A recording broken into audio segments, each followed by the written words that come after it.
Sithanda ukubingelelana sihloko esithandekayo, sibonga uNkulunkulu osigcinileyo kwaze kwafika lona leli viki njalo. Siqhubeka sidaditsha okunye ngoJesu.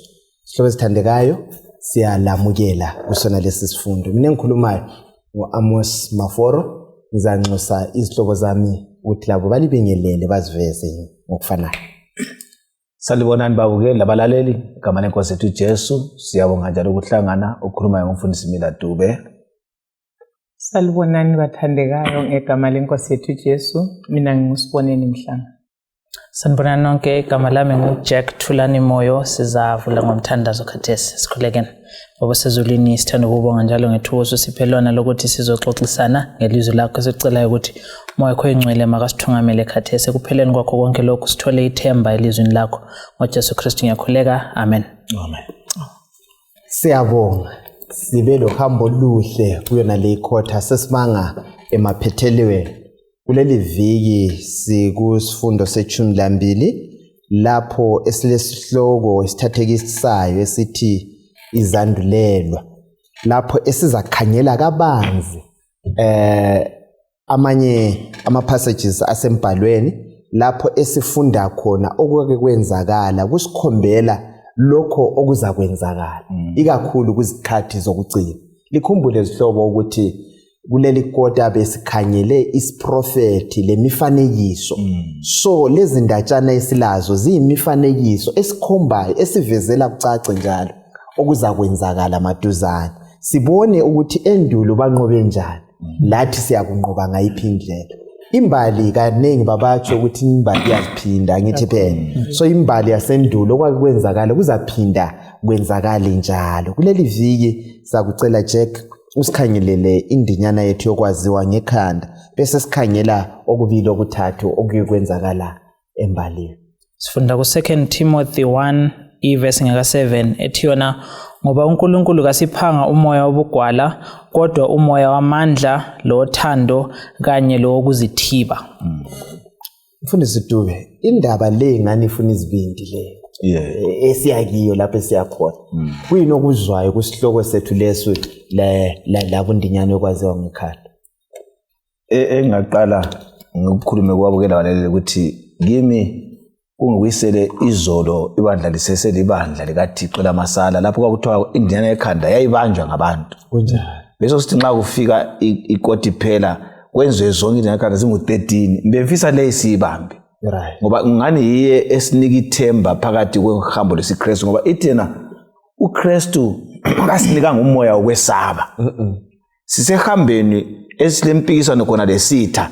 Kodwa kuthiwa asila moya wokwesaba kodwa sinikwa amandla, uthando lokuqonda lokunqoba. Okumele sikubambe ukuthi ekwamukeleni uJesu njengomsindisi samukela sinqobe kudala ngoba onguye esithugamela unqobile. So kumele sithi nxa sihamba phakathi kwalo hambo sibheke kuye sithembe amazwi akho ukuthi asila moya wokwesaba silokunqoba. Asila moya wokwesaba siyanqoba. Yes, Jack.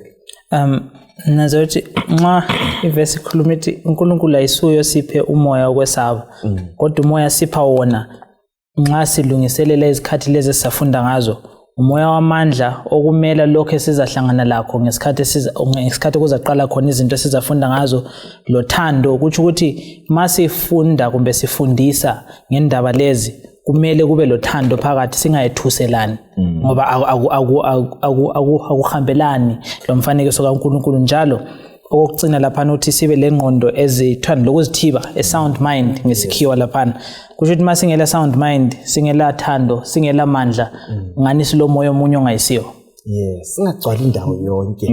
Zikama ngithi phela sibekwazi ukuthi lokho kuzayo lokho kudinga umuntu olesibindo lamaphapha kaphansi ngithi phela. Yes, uNkulunkulu uzangenela. Wathi ngezelele ngithi i-memory text lenxa isithi uNkulunkulu kasiphanga umoya wokwesaba. Abacubungela iBhayibheli bathi i-phrase umutsho othi ungesabi ibala elithi ungesabi litholakala ka365 elizweni likaNkulunkulu. So uNkulunkulu kasithembisanga uhambo olumnandi ngoba vele sisempini lomoya, kodwa asithembise khona i-safe landing, ukuthi isiphetho sethu siyahlaliseka, siyanqoba. Engikuthande kakhulu ukuthi isiprofethi nxa sisifunda izikhathi eziningi, abantu abaningi bayesaba ngoba ngani kulezinto ezibuhlungu ezilenyembe eziphambili ezizakwenzakala. Kodwa umlobi uyasivezela ukuthi isiprofethi vele sikhuluma ngoJesu. Injongo yesiprofethi ukuthi abantu bamazi uJesu osindisayo. Kodwa uSathane ngicabanga ukuthi ngemifanekiso elethwayo usitha uJesu onguyinjongo yesiprofethi abese sambula lokho okungayisikho kuyinjongo okuyikwesaba. So abantu abaningi isiprofethi basibeka eceleni bangafisi lokuthi bazi ukuthi kuyakwenzakalani. Bacabanga ukuthi ayilezi zinto zesaba, but emfisa ukuthi sikubambe from the word go ukuthi yikho konke okukhulunywa lelizwi lalensuku zokucina kasizweni ukuthi uJesu uthini and isiphetho ngoJesu simi njani. Kakhulu singesabi. Ayinethi vele asimeni isibindi. uJesu uyasikhumbuza la ungabala uJohane ngo14 verse 1 uyathi ukuthi singanjani bakithi singesabi asimeni isibindi sithembe kuye sikholwe kuye asikholweni kuJesu. Angithi vele kuleli viki sizakhanyela indaba zabo Shadrach loMeshach labo Abednego esesithandweni somlilo banqoba ngayiphi indlela. Sikhanyele isithombe sika Nebukadnezar iphupho lakhe lelana ukuthi kwakuchazwana. Sikhanyele indaba kaSambulo ngo13, sikhanyele lo Daniel ngo3, sikhanyele indaba yabantu basendulo ukuthi babe sizwisisana ngalokho kwakusenzakala. Le ndaba yokuhlukunyezwa kwamaKristu ngoba sesiseduzani kangaka ukuthi lokho kwenzakala. Singaqala ngalindaba le ephupho lenkosi leyi kuDaniel ngo2. Sithola uNebukadnezar uyaphupha lapha. Iphupho abalalo liphupho ephupha isithombe. Angithi vele isithombe ilizwi lenkosi ungakhanyela uDaniel ngo2 ivesi ngo31 usiya ku45. Sizakhetha nje amavesi amabili amathathu khona lapha asikwabala wonke. Ngizacela nje khona uzasibalela uvesi ngo43 usiya ku45 iwe sizawubala. Nilethe nje imbali yaleli phupho nje. Kume mfundisi sincede uDaniel uNebukadnezar waphuphana. uNebukadnezar njengenkosi uNkulunkulu wamsebenzisa ukuthi amtshengise ukuthi ayiseyedwa zale inkosi. Funa ngiyakukholwa ukuthi wayesesuka wacabanga ukuthi ngenxa amandla elawo lokubusa ekwenza emhlabeni wonke senqobele izizwe zonke kodwa akuthi ndizabe ngikhona mina. uNkulunkulu wasesebenzisa yena ukuthi avezela abantu abakhe amaKristu ukuthi laye akubona ukuthi amaKristu laye bangabuya bekhola uNkulunkulu baza kufinyelela umbuso wezulu basindiseke. Uphupha ke isithombe lapha esileziqa ezine ezikhulunywayo. Uphupha isithombe silekhanda legolide abese siyabona laphana esweni kule bronze kanje ngesindebele bronze ithusi Ufubeni isilver. esweni isilver bese kulandela ithusi kubuye insimbi kubuye insimbi lodaka kuhlangene. Xa ekuphupha kwizidlo kulandelana kusuka abesephelela ukuthi kuyini bese kumkhathaza. Kathi ke mina ngibona kuyikwenza kwaNthixo ukuthi angenise ivangeli kuye lembusweni wakhe ukuthi kusetshenziswe laba abantu babethunjiwe laba. Ngibona ukuqhatha kokukhonza uThixo la ngawuphakathi kokuthunjwa uThixo yamphakamisa.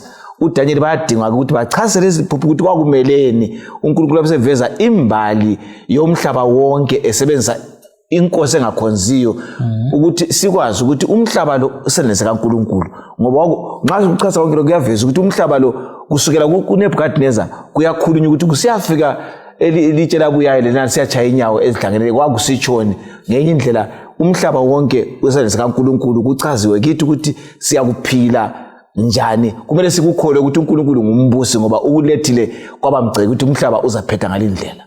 Kakhulu. Sibalile uvesi 43 to 45 besechazile umfundisi bese singena kindaba le kakhulu. Yes. Verse 43 njalo njengoba ubonile insimbi ixubene lebumba elichisiweyo kanjalo abantu baza kuba inhlanganisela bahlale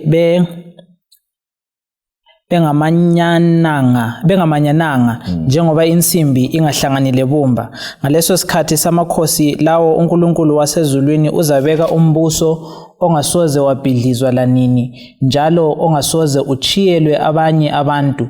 Uzayibhidliza yonke leyo mibuso iphele kodwa wona uzakuma laphakade. 45 Le yiyo incazelo yombono welitshe elaqhekezwayo entabeni kungasingezandla zomuntu, ilitshe elaphahlaza insimbi lethusi lebumba lesiliva kanye legolide kwaba yizicucu.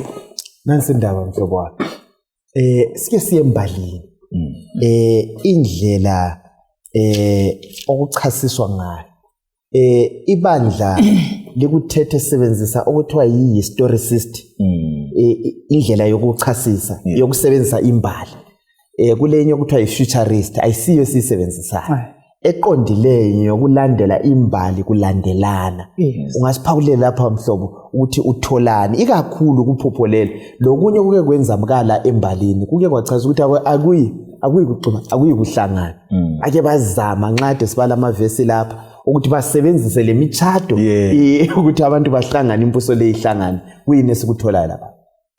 Okay, maybe ngiqalisele kundlela esiyisebenzisayo yokuzwisisa lokho kulethwa lelizwi likaNkulunkulu ngesiprofeti. I-approach oyithintileyo i-futurism ikhangela ukuthi izinto ezikhona kuDaniel, izinto ezikho ziyakwenzeka kusasa.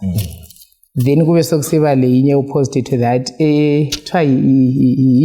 i-preterism. I-preterism yona ithi izinto esezadlulayo kazilani lathi. But thina njengamasala sizwisisa le historicism ukuthi uNkulunkulu wambula imfihlakalo kusuka ngesikhathi umprofeti emvezela kuqhubeka kuze kuyefika ekupheleni kwesikhathi uJesu esiza. So uDaniel 2 simzwisisa njalo, yikho umfundisi laphana echaza ethe kusukusela kuNebukadnezar uDaniel iphiwa incazelo yephupho leliyana. And uNkulunkulu kasichazeli ibeginning le end, usithatha through the stages ukuthi ngokulandelana.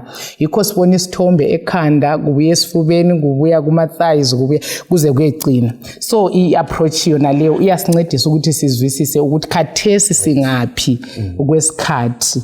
Right, then nxa sesifike emazwaneni efundwe nguJackie la ithe umbuso lo wemazwaneni uzabe uhlanganise insimbi lodaka.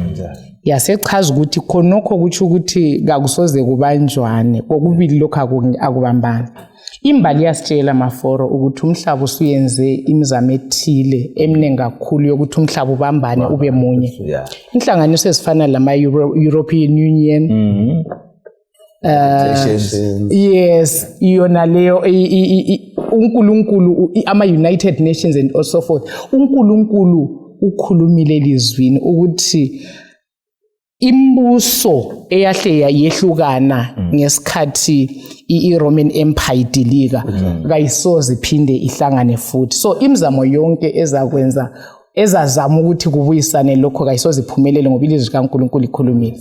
Even ama intermarriages ukuthi kukhona ukuthathelana uba nethatha umntakabani but still at the end of the day singaze sithathelana sibe yibuhlobo but kuyala ukuthi ama European kingdoms abe munye njengalokho kulawulwe lilizwi likaNkulunkulu. Kakhulu angithi phela kwehlule Jack kwekwazanywa iBritain iphumile ku-European Union ukuthi iBrexit le yaphuma vela kumanyana. Khathesi siphakathi kwezinye izimpi khona ngale eEurope kuyalwiwa bashiya le Ukraine kuyalwiwa mangakuhle. So ilizwi njengoba ithinta umhlobo likaNkulunkulu aliweli phansi angithi phela yebo. Kulokunye ngubona lapha ku verse 36 uthi leli bekuyilo iphupho manje ke sesizalichazela inkosi.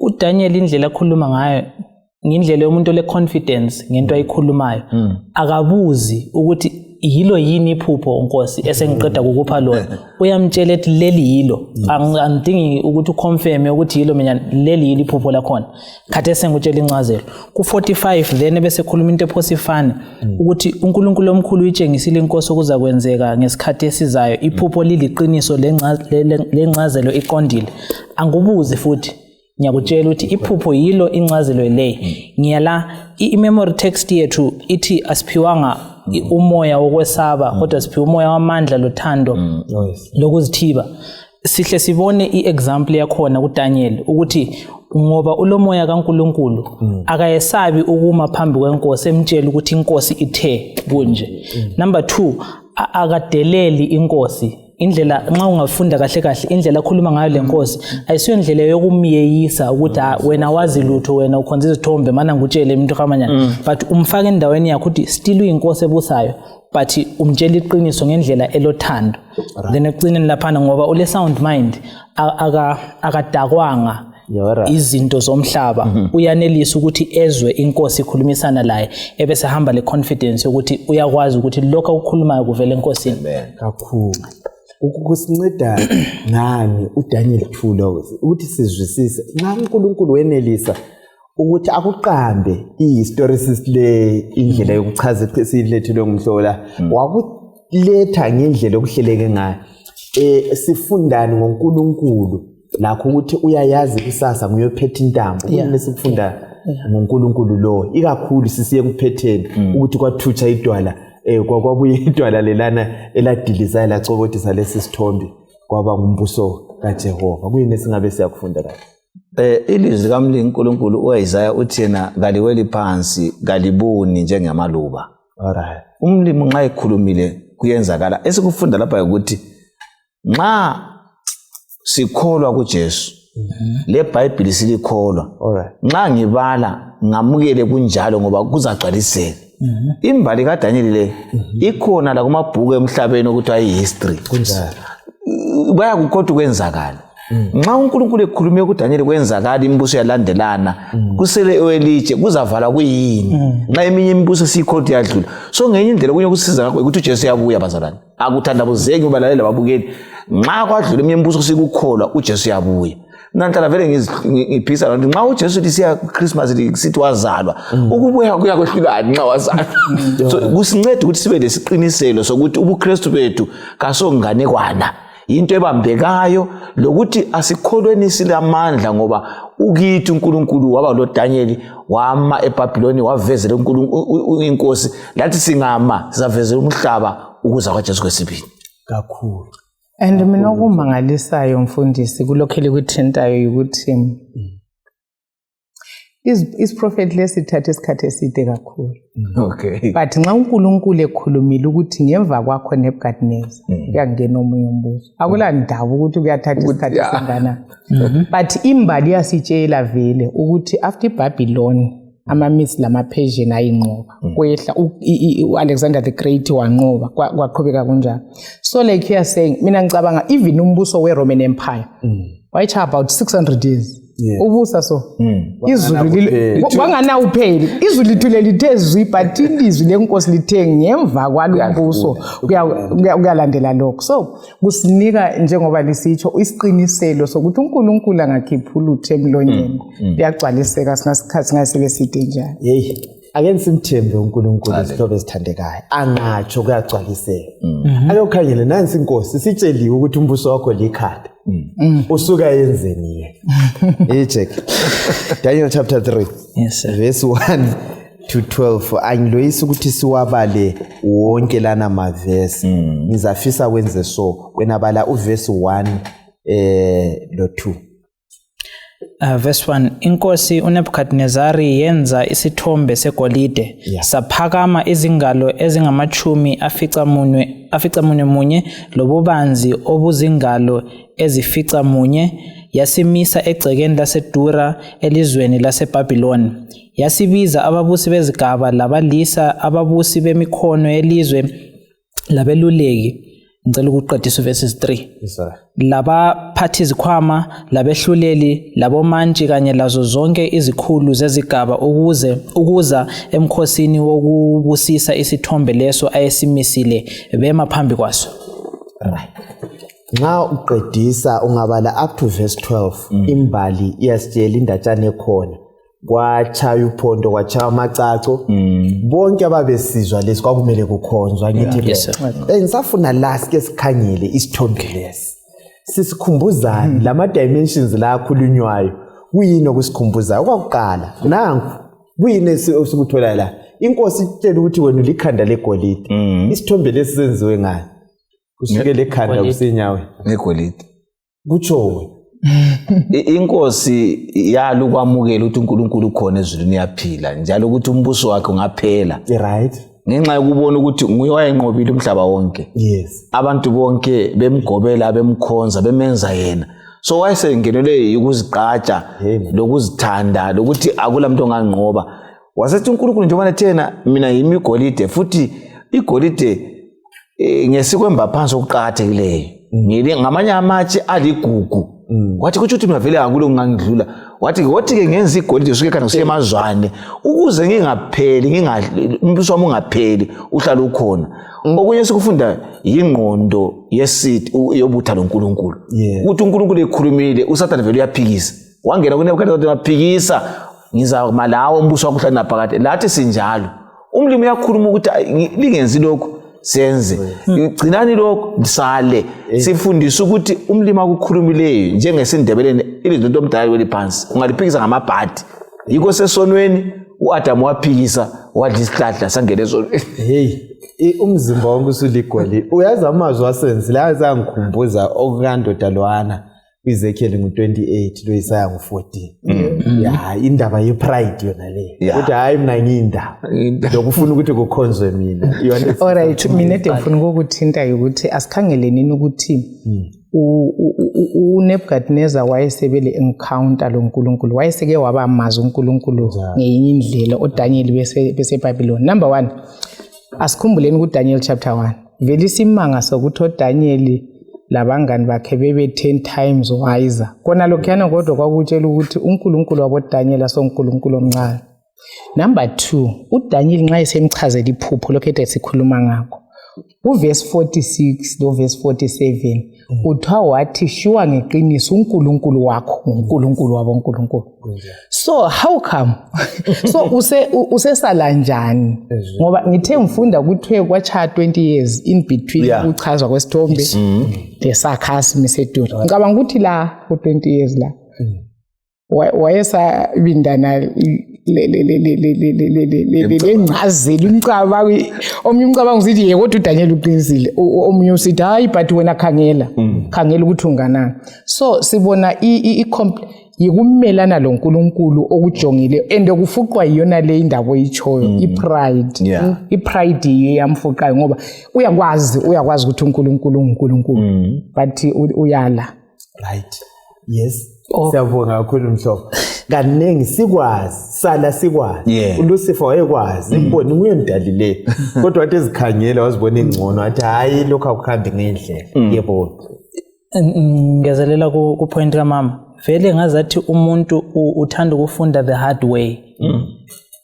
Usetshengisiwe ukuthi uNkulunkulu uyinkosi yamakhosi kabili sifika lapha esikhona khathesi kodwa still lokho engazwisisi ufuna ukuzeze fike laphana esingasoze sifunde ngakho namuhla ukuthi usephila njengenyamazana. After that ikwavuma khona fully ukuthi yazi nikhathesa nje sengi right hayi angisaphikisi laphana bemvuma kuphela but kade senzwisisi. So bengiqala khona ukuthi sifunda the hard way then bese ngene officeini kamfundisi lapha ku verses 37 uthiwa wena Nkosi uyinkosi yamakhosi. Na amabale ngathanda ukuthi uNkulunkulu wasemazulwini ukunikile umbuso lamandla uluntu lonke ulunikile ezandleni zakho kanye lezinyamazana and everything konke kuyaqhubeka lokho echaza ukuthi uphiwe. Now okunye okwenza ukuthi uNebukadnezar eyenze isithombe lesi ukuthi usekhohliwe ukuthi umbuso lowo awubusayo akazithathelanga uNkulunkulu umnikile njalo uNkulunkulu ofana nayo yenelisa ukuthi emva kokumupha emthathele. Yes. Now silomkhuhlane I think ofana nayo ukuthi nxa singaphiwa siyakhohle ukuthi siphiwe singasathembeki kulokho esikuphiwe sizenze engani thina siziniki o sizitholele sesizenza thina izithombe zegolide zona ezithi hayi mina yimi inkosi yalokho engikutholileyo akule enye inkosi ngaphandle kwalokho. Inkosi yaphambili sabona ukuthi uNkulunkulu uyamkhumbuza ukuthi antsho nguphile khumbula ukuthi yimi inkosi yikho uzahamba uyehlala njengenyamazana ukuze ukhumbule ukuthi konke lokho lakho kuvela kimi. Alright. Ake sikhangele ngalindlela usuphiwa andisenzile isithombe lesi nanso sesifikiwe sokuchayiwa amacaco abantu bayaguqa. Yes. Abafana laba bereality bathi ngeke siguqe ngeke siguqe amajaha amathathu kuthiwa yiwo wodwa angaguqanga. Yeah. Bantu bonke baguqa bakhonza. Nansi isithombe. Yeah, ungakhangela ama dimensions ayenziwa ngikhumbuze kuSamuel 13 sizayithinta nje lelayo ukuthi sasenziwe ububanzi bakhona okuyisithupha ukuthi ungakhangela ubude lobubanzi bakhona ngakuhlanganisa kuma dimensions esiHebrew kwakusiba kuthathu kwakuhambelana. So 6 laba nxa bebabili kuthi ukuthi esithathu ikhona futhi okusinikeza u6 abathathu. So khathesi sike siye lapha ebafaneni laba abayala ukuguqa. Sibalele uverse ngo17 lo18 bese sixoxa la. Bathina abafana la. Verse 17. Chapter 3 verse 17 lo18. Singaphoselwa esithandweni somlilo olavuzayo. uNkulunkulu esimkhonzayo ulamandla okusisindisa kuwo njalo uzasilamulela esandleni sakho wena Nkosi. Loba engasisindisi sithanda ukuba ubekwazi wena Nkosi ukuthi sivele kasisoze sibakhonze uNkulunkulu bakho kumbe sisidumise isifanekiso segolide leso osimisileyo. Lukholo bani lolo isihloko zakhe? Lokuthi loba ngigulelwa engafa angisoke njike ngenye level yini yokukhola sifundani ngabafana laba ikakhulu sizikhanyela khathesi. Ngobambileyo lapha abalayela abukeli ukuthi uNkulunkulu nxa simkholwa simkhonza singamthandabuzi ukuthi kuyini okwenzakalayo kakumtshintshi ukuthi uNkulunkulu. Abafana basitshengisa ukuthi sina silo uNkulunkulu wethu esimkhonzayo siyakukholwa futhi ukuthi akulanto engamenqabela ukuthi asisilise asiphilise. Kodwa ke sifuna ukuthi sikutshele Nkosi ngokuhlonipha ngoba uverse 16 uthi asilandele ukuthi singakuphendula sithini. Kodwa sifuna ukuthi indaba lokukhuluma ngayo le ngokuhlonipha ukwazi ukuthi uNkulunkulu esimkhonza uyasikhupha la. Kunjani? Kodwa nxa engasikhuphanga ulamandla okusikhupha uyabe khetha ukungasikhuphi. Wena kawaziwe kuwe lebantwini ukuthi thina asiguqele izithombe ngaphandle kwaNkulunkulu. Yikho ukukholo kubambekayo ukuthi ngigulelwa ngaze ngifelwe katshintshanga ukuthi uNkulunkulu kade ngasilisa uvumile kodwa ngiyala ngikhonza. Ngaze ngilambe katshintshanga ukuthi angavuke efaka ibhanzi phambi kwami kodwa uvumile ngilambe ngoba ufuna ukungikhulisa. AmaKristu alesiKristu esibambekayo kakhukhulwa indlala le mumo ala lokho emile kuNkulunkulu ngoba uNkulunkulu katshintshwa ngumuntu. Hey man. Nantu khona. Hey Jack. Ezikolweni lapha okwenzakalayo. Yeah, sike sizwe sithini. Ikakhulu nxa sesifika yanti izwi imemory uthe ungesabi akudingeki ukuthi uyesabi mhlophe. Okay, bengifuna ukuphendula umbuzo othi kuyikukholwa abani. MaHebrew 11:34 ngiyamthanda. Okay. Uthi kuyikukholwa ukucima ulaka lomlilo.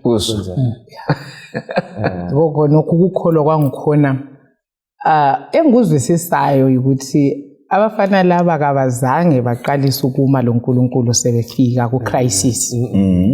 Izinto zimnandi impilo yabo yayinyokuhamba loNkulunkulu. Babe lenkambo loNkulunkulu babemazi by experience.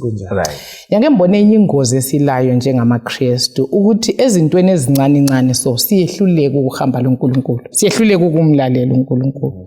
Sibe sesicabanga ukuthi nxa sokugijinywa labamabhiza siza kwenelisa ukuma. But abafana laba mina enguzwisisayo okwenza abamavele ukuthi kibo vele ukukhonza babe bambu uExodus chapter 20 verse 1 ungabi verse 3 ungabi labanye uNkulunkulu ngaphandle kwami. So ngicabanga ukuthi okwenza abama ibudlelwana babelabo lenkamba babelayo loNkulunkulu. Akuvumi mhlobo ukuthi uziphilela umathanda nxa sokuthiwe thatha uhlangothi ngapha kumbe ufe suqala ukuthi ngingafa. So kuyasifundisa khona lokho ukuthi ezintweni ezincane kumele sakho ubudlelwano sifunde ukuhamba loNkulunkulu ukuze ithuba leli lizayo nxa sokuyabuya imlilo ke sizakwenelisa ukuma lalo esihamba la ngoba khangela ukuthi uNkulunkulu wenza nxa ide hamba labo kusesemnandi even sebesemlilweni nohamba la uhamba labo ngicheck kuningi siya rationalize into lezi sikuthathe ukuthi abantu abafana babe ngabophi izicathulo benzani bakhothame bekhuleka uNkulunkulu weqiniso bakuvala but bakwenza kwacaca ukuthi hayi lapha asibalelwa kulokho okunye engikubonayo kuzama ukuchasisa indaba yokholo lwabo into abathi bakholelwa ukuthi uNkulunkulu engayenza njalo uyenelisa ukuyenza abakazi beyibone ukumbe bebale ngayo ukuthi yenzakala before bona kodwa bathi siyakwazi ukuthi uyakwenelisa. Now iproof yakhona bayithatha ngapha ukuthi uyenelisa uma musekuthindile sebelenkambo thile loNkulunkulu ukuthi bayekela ukudla kwenkosi bakhalipha 10 times nabanye. Secondly uDaniel ubuya ephiwe iphupho nguNkulunkulu lencazelo bakubukele konke khona lokho and before this time ngithanda ukubelieve ukuthi even imbali yakho ingabhalwanga balenkambo abalayo uNkulunkulu eyenza bebekwazi ukuthi asikaze simbone khipha abantu emlilweni but siyakwazi ukuthi uyenelisa ukukwenza ngoba sokulezinye izinto ezenzileyo emuva ezasimangalisayo lathi. So i-foundation yokholo ayisikho ukuthi lokhu sengakubona kusenzakala isekutheni ngiyakholwa ukuthi uyenelisa ukuthi ekwenze even ngingakamboni ekwenza. Ngesikhangele lezi ndaba ikakhulu indaba zokukhonza indaba lapha yikukhonza kwehlule ezulwini ayazi uNkulunkulu nxa ingene elento engeke ayishaya labantu lomunye umuntu lesinye isidalo ikukhonza ikumthetho lokho ungabi labanye uThixo ngaphandle kwakho ungenza izithombe ungakhonza izithombe ungaliphathi ngiyeze igama lika Jehova uThixo wakho. uNkulunkulu userious ngendaba yokukhonza ukhumbula usuku leSabatha ulugcine lube ngcwele yona leyani imithetho emini iqhatheke kakhulu ngekaNkulunkulu angithi ake sikhangele indaba leyi kuSambulo kule ndaba ehambelana layona lesikhuluma ngayo sizihlanganise sibone ukuthi siphuma la kuphi.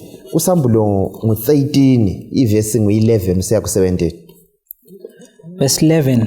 Yes. Ngabuya ngabona esinye isilo siphuma emhlabeni saselezimpondo ezimbili njengemvana kodwa sikhuluma njengomgobho. Sasisebenzisa wonke amandla esilo sakuqala esikhundleni saso njalo senza umhlaba labahlezi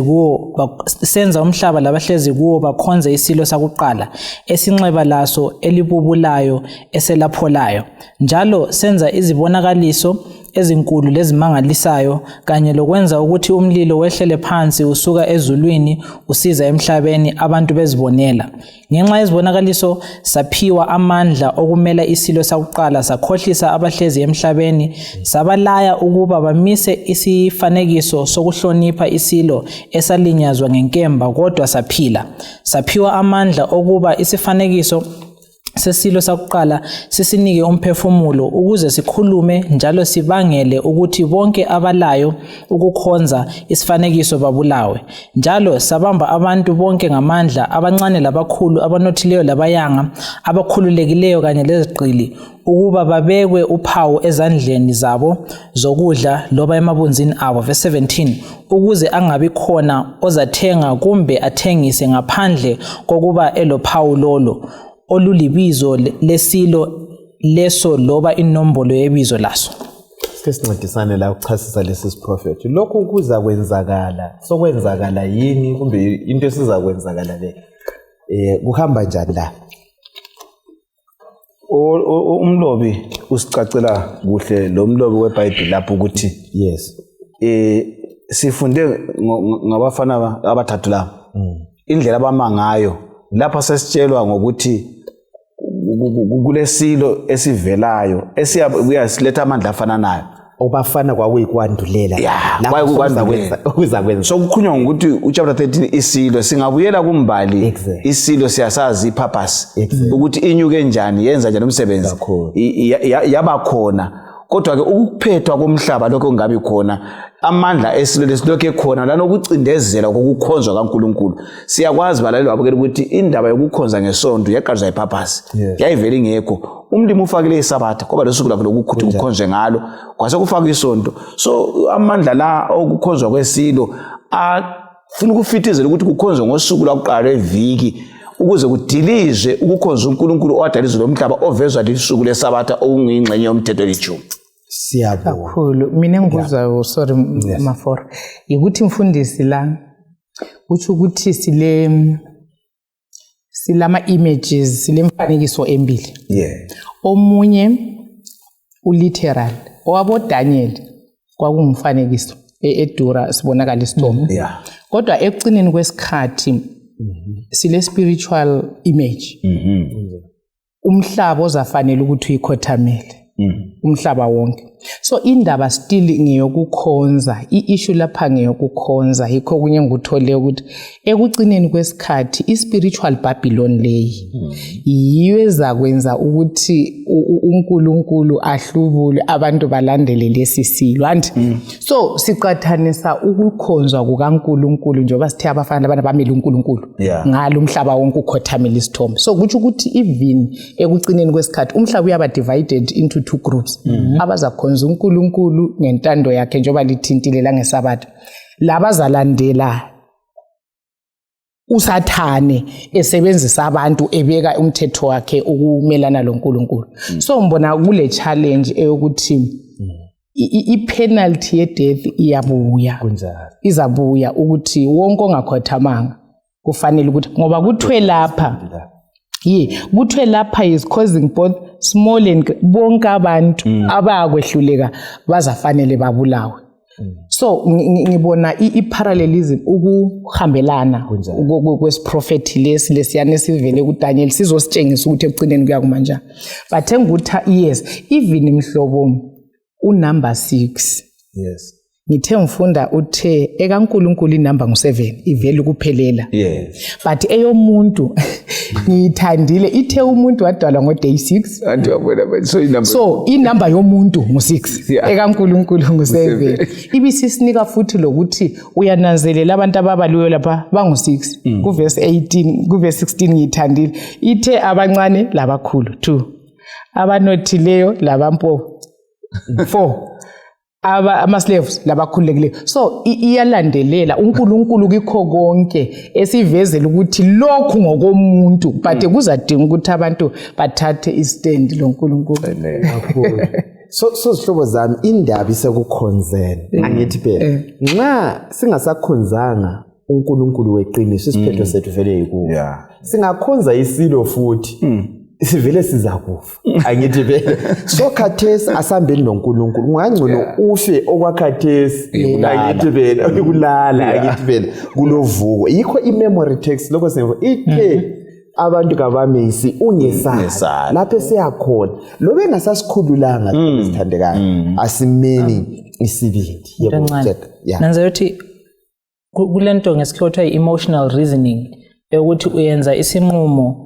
ngoba ngendlela ofila ngayo ngesikhathi sakhona ngiya ku memory text ukuthi asiphiwanga thana umoya wokwesaba anything oyenza ngokwesaba ayila kucabanga phakathi kwayo uphongwenza ngokuzama ukuzivikela for that time yikho laba bakhonza isithombe bakhonza ngoba balokwesaba okunengi so sebethole into engazathi ingabasuthisa ngokwesikhathi sona leso kodwa uNkulunkulu uthi mina okwami into futuristic angenzi i-decision or amfuni wenza i-decision eyakhathesi kuphela i-decision yakho iza affect even le future yakho yikho labafana labana kuDaniel isinqumo abasenzayo asiso sokuzivikela khathesi from umlilo isinqumo esikhangele iphambili yabo ukuthi ngingakhonza khathesi kuthi uthi phela later on mina sengizikhiphile ku camp kaNkulunkulu sengizalahlwa lalaba abanye abakhothemeyo khathesi So indaba yabafana laba anisakholwa ukuthi ayisibo bodwa babengamaJuda la. Yeah. AmaJuda amaningi akhothama.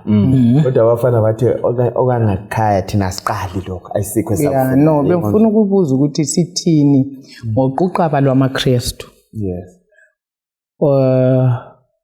Olulandela uNkulunkulu. Kodwa kulolunye ulutho oluthatha indawo kuqala empilweni zalo. Yes. Ngilanzelele lapha umlobo asilethela khona ukuthi ukukhonza image ayisikho ukukhothama kuphela kodwa ulutho lonke olungabuya empilweni yakho lube yilo lumqoka kube yilo othobela lona. Kwesinye isikhathi abaningi bethu amafoni ethu yazi i-social media isisilimazile yiyo sesiyikhothamela sesiyikhonza ekuseni sivukela yona silale sicabanga yona sitshonele yona. So ngicabanga ukuthi uSathane ekugcineni kwesikhathi vele as long singekho kuNkulunkulu sesithethe olunye uhlangothi. Kwesinye isikhathi sicabanga ukuthi singathatha yona liyani indawo yokuba nje phakathi la phakathi ukuthi kodwa ngikhona. But okuqhakathekileyo ukuthi ungubani olawula impilo yakho omfaka kuqala. Omfaka kuqala empilweni. Mbona ngani mama sesincedisa ukuthi vele sihle siye kusigaba esilandelayo ngoba laba bathi bayamkhonza kodwa bengathobela intando yakhe to the fullest. Yibo esingahlangana labo mbayimbayi ngale sebehlukumeza abanye babo.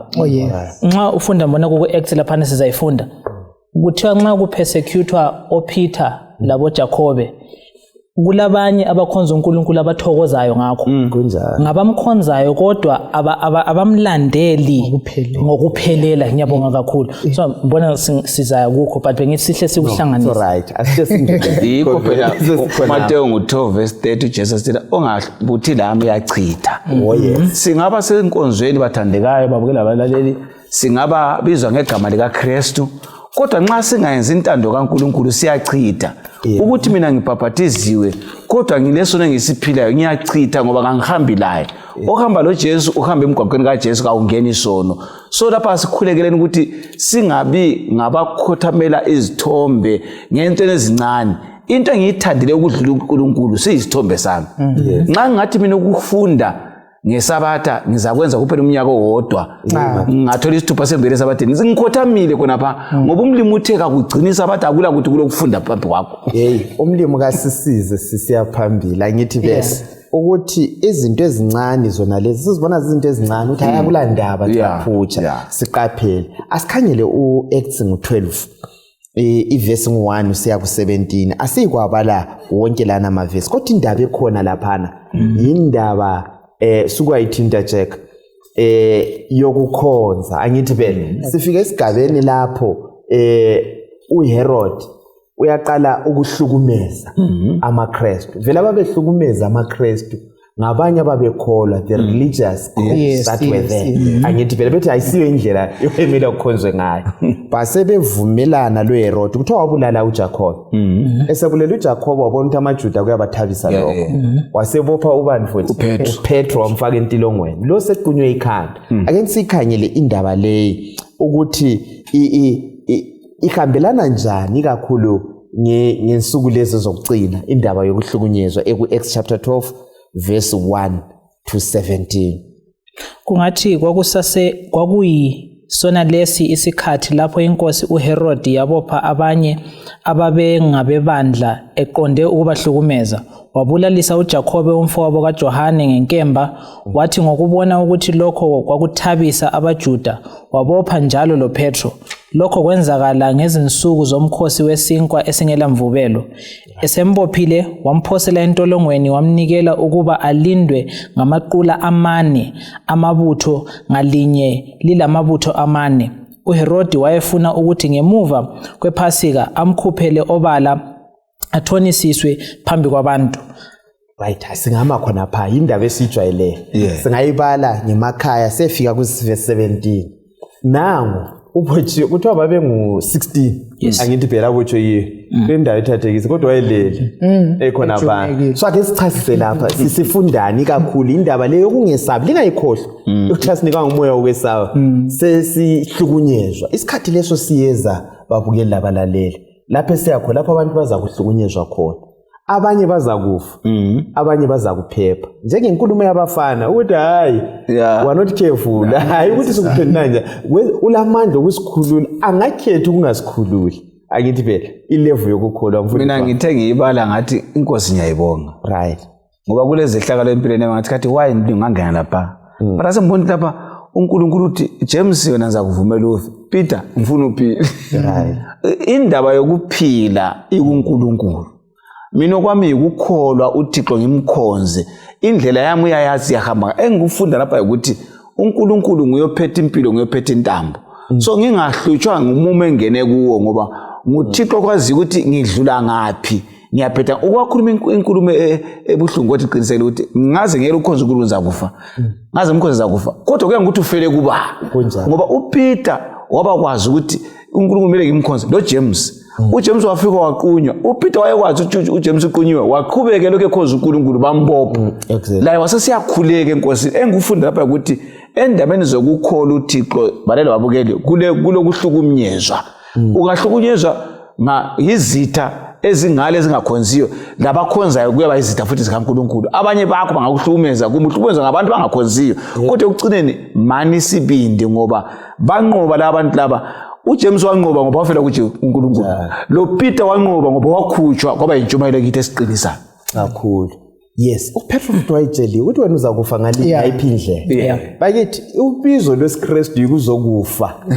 wa called to die angazi umba abantu iyazwakala kahle nxa kumnandi so sikuma guest day ubizo lwethu asikokukholisa ukuthi sizokufa kuKristu uhanjiswa umsebenzi yebo Jack okuncane ngibese nikumama ngendlela esichasisa ngayo ukuthi abanye bazahlukumezwa ngabanye abakhonza labo kusihambisa endabeni yokuthi ngani abantu esikhuluma ngabo lapha kahle kahle abahlukunyezwayo lixuke lincane phakathi kwexuke elikhulu turn remnant insali yiyo ehlukunyezwayo laba bathi ngabaka uNkulunkulu kuphela ngamazwi bona yibo abahlukumeza laba abanye abakhonza labo so thina asigijimele ukuba part of ibandla elikhulu kumele sibe part of the smaller group even ngale kuDaniel futhi sasloke sibuyela abantu abasalayo ngabafana abayi3 out of ixuku lonke eli include lalabo abakade bekhonza labo abathunjwa labo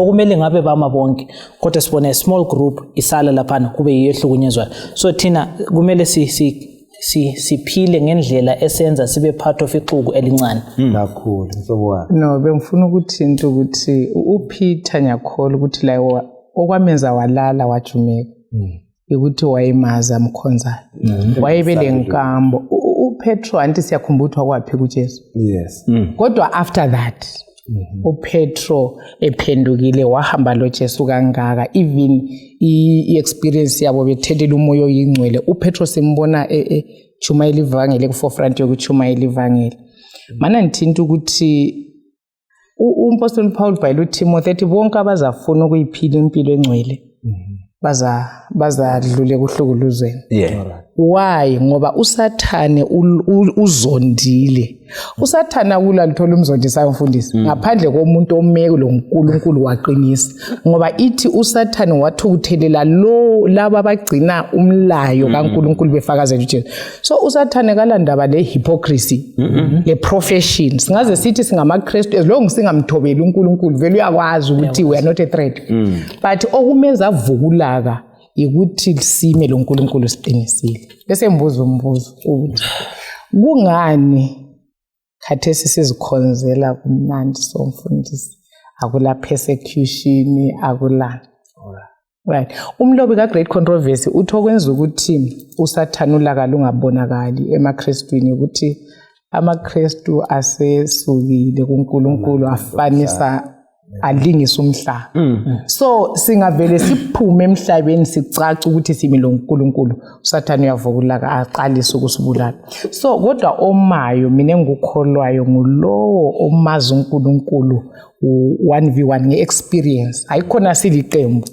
mina lo uNkulunkulu sisazana ngekwazi alamandla okukwenza ngempilo yami and uJesu esimlandelayo okugcina mfundisi maforo wahamba indlela ethontisa igazi Yeah, kuye kwakuyinqobo. That was his glory. that's right. Umlobi lapho uthe uNkulunkulu wavezela uPetro ukuthi inkazimulo uNkulunkulu lendumisa azayithola ngokufa kukaPetro. Petro wavuma. So uNkulunkulu nguyolawula izehlakalo ukuthi nxa kuyikuthi ukufa kwami kuyakwenza abaningi bambona uNkulunkulu uyavuma ngife loba ngayiphi indlela. Nxa evuma futhi ngiqhubeke ngiphila uyavuma. Okuncane. uJesu nxa ehamba esiyezulwini uthi ngiyalichiyela umduduzi omkhulu ongumoya engcwele. Now sikhuluma ngaye futhi ku memory text laphana. Okwenza ngiyalapha ekutheni okwenza uPetro elale entolongweni ukuthi umoya loyana ulawo njalo lenkambo yokuthi uJesu wakwenza khona okena kwenza ukulala ngesikhathi kungazathi abantu sebeza kufa escapeni ngale abantu bonke babhizi bayadidizela kodwa uJesu zilalele and he remembered I believe that example tie maye izinto zingani ziyahlupha ngoba mina lo Kristu angisoze ngibe lenkinga so latha sibe laye okumela bekithi ukuze maye izinto lezi senzakala lathi sanelise kuba lobuthongo. Siyabona hlobo zami okuqathekileyo ukuthi simethembe uJesu lapho sesiyacha intambo kuzabanzima akulula sihlobo esithandekayo vele ibandla leli uKristu lithola liseganyeni lizinyelwa okunye kwakhona yindaba yophawu lesilo kunjani uNkulunkulu lophawu lwakhe okulilizwi isabatha lakhe singalisebenzisa ngaleni indaba le kuthiwa abantu abaningi esiwathi ngama-scoffers abantu abahleka usuku ukuthi indaba le ayikagcwaliseki sebeze bedawuda ukuthi kanti yikho ya uDaniel ukubeke kwacaca ku7:25 ukuthi lo uza kutshintsha imithetho angithi phela afako wakhe indaba yokukhonzwa kwesonto lifakwe lapha liPaul lokukhonzwa kwesabatha indaba eminjani sike sikhangele kakhulu uMateyu ngo12:9-14 lo Johane ngo5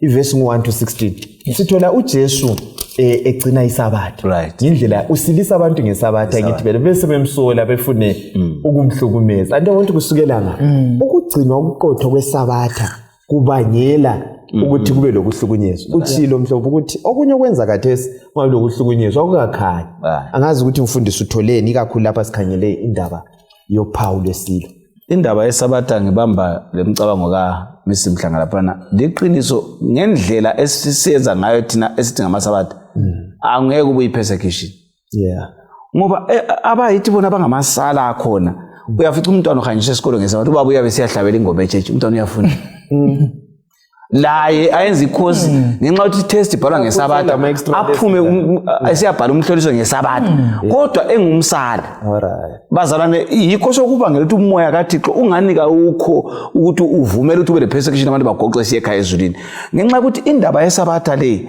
izachiya abaningi bengasindiswanga kodwa besiye esabatheni ngesizathu bani sokuthi into ezincane sibona ngani kaze azizenze samukela iPaul lesilo uPaul lesilo kalibuyi lungilanda ngenxa ukuthi ngenze okukhulu into ezincane zona ezikhunye oqala ukwehluka uvalisa esabatha ukuyihlangabeza ukuyafunda ngesabatha uyathumela bayefunda ngesabatha khona ukukhana kuyanqunda umoya oyingcwele ngicela ngasanelisa ukunqoba okukhulu okulandelayo kumele nxa sithi ngumsala ngiligcine ngendlela uJesu agcina ngayo lapha sihlangana labafarisi la base befuna uSathane sebangena ukuthi basebenzise ukwelatshwa komuntu ngesabatha kube yisono kathi kwenza ukuthi ngesabatha kuphakamisa ukulunga kukaNkulunkulu sebefuna ukumgcona babengagcona ukuthi umuntu usileleni babefuna ukudiliza isabatha ukuthi kungani ligcinwa nguJesu so kungcono sithi ukusitha umuntu ngesabatha sokubulala isabatha lesasebenze kwakuyingqondo kaSathane siphakathi kwabo. Siyabonga Jack Mhlobo sike sincedisane indaba yemithetho yabantu imkhuba yabantu the traditions of men vis-a-vis umthetho kaNkulunkulu kuyini esikuthola ikakhulu sisiya ngapha ku persecution ngisiyendabeni okhuluma ngazo ezikuMateyu lo Johane inkinga abafundise basikhathi sakhona babalayo ukuthi abala inkinga lokuthi uJesu gagcina ngesabatha in as much as uJesu engagcinanga imithetho yabo esiedelwe kumthetho wesabatha. Yes. Now sebenza ukugcina isabatha kube into enzima kangawo ukuthi kuthiwa wabhala imithetho emingaki kanje mfundisi extendayo yesabatha edlula 100 600 and something edele kumthetho elichumi kuphela. Now mawusuyifunda njalo subone ngani into le inzima kakhulu akugcineki mbone ngani lathi kade sosinsikhathi siyakwenza ukuthi senze ngazathi vele into le i-hard to do. So babona uJesu esilisa okuyinto eright yikho besehlule ukuphendula nisakhumbula umbe kuMatthew umbe kuJohn ebabuza ukuthi kanti wena imvu yakho ingawela egodini ngesabatha uyikhiphi yini. So wena ke mphendula yikwini okurong ngalokho engikwenzileyo. So thina sesiqinisa ama traditions ukwedlula umthetho yikho kwenza umthetho ungathandeki kwabanye abantu. Simana bese ngizelela ngithi isabatha vele kwasekuqaleni mhlobo uNkulunkulu liveza ukuthi uNkulunkulu ofanele akhonzwe ngubani. USathane yinto ayilwisayo ngoba iissue ku controversy empini esiphakathi kwayo iworship ngubani ofanele akhonzwe. So yonke imark yonke signature yonke into ezaveza ukuthi uNkulunkulu wadalayo nguye ofanele akhonzwe uSathane uyayilwisa into yakho yikho nxa uNkulunkulu elibeka la uyalibeka. Imark of the beast leyi uNkulunkulu nxa ifaka i7th day Sabbath ukuthi ngiyokukhonza iyezaveza ukuthi mina yimi uNkulunkulu weqiniso.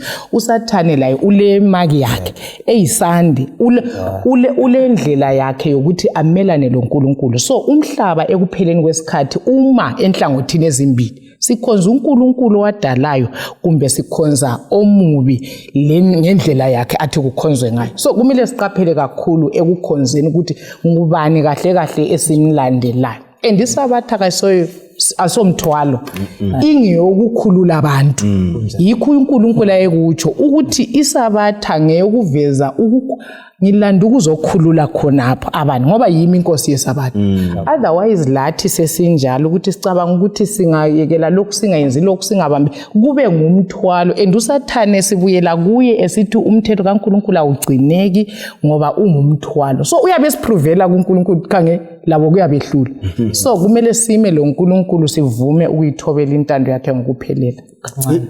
Indaba esingayo kuleli viki ngiyakuzwa Jack yikuthi sibambe indaba leyi kakhulu indaba yomthetho ukuthi uthi kuZekhela ngo20 ivesi ngo12 la ku20 ukuthi isabatha luluphawu lwakhe ngithi phela usokuchasile umhlobo ukuthi isonto ifakwe ngisitha sikuqaphele khona usingakuhlanganisa ukuthi abakusakhonza khathi esingesonto ayisikho ukuthi sebayamukela isikhathi seza sihlobo esithandeka njengebandla asikuqapheleni lokhu kwandulela nxa banqoba endulo kunjalo benelisa ukuma lathi singanqoba loba singalala asilaleni sikuKristu. Ungasinika amazwi akho okucina usinikeze umthandazo umfundisi Dube. Ingilosi siyathenjiswa ngumoya wesprofeti ku Great Controversy page 631 ukuthi zikhona kunhlanganiso zonke sikhonza zilinde abamesaba uThixo singesayo. Asigcineni asibambelele kuJehova singabanqobe ngayo uJesu Kristu. Asikhulekeni. Baba wethu osezulwini siyabonga ngokusikhumbuza ukuthi usehlangothini lwethu ngenxa yokukholwa kuJesu. Khuluma ke lathi ngalesi sifundo singesabi sigulelwa sigulwa silamba kusiba lezimpi sicela ukuma sinqobe njengabo Daniel uJesu siyabonga siyakhuleka. Amen. Amen.